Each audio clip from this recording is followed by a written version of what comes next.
A lot of pro-Brexit talk has focused on having control of our own borders and taking back the power to make our own decisions. But what would be the trade-offs? Here are some of the consequences for Northern Ireland in terms of peace and prosperity. The UK is a hotspot for international businesses because it provides easy tax-free access to the entire EU under a single set of rules and regulations. But where would a Brexit leave the UK? Well, you can wave goodbye to that easy access and you can say hello to a whole heap of regulatory changes.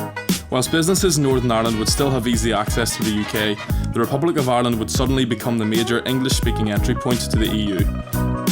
If you were a UK-based business trading internationally and Brexit happened, where would you take your European base? The UK pays more into the EU than it gets back, so surely leaving makes financial sense?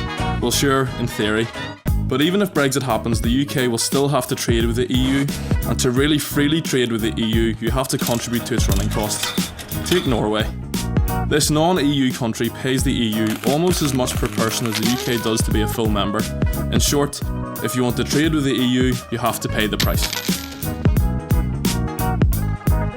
Unlike the UK as a whole, Northern Ireland actually receives more in funding from the EU budget than it pays in, with a number of funds aimed directly at it. This includes about 80% of all income for farms and rural projects through CAP.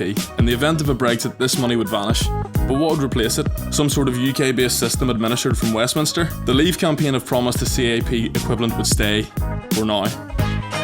Northern Ireland's gains from the EU are more than just financial.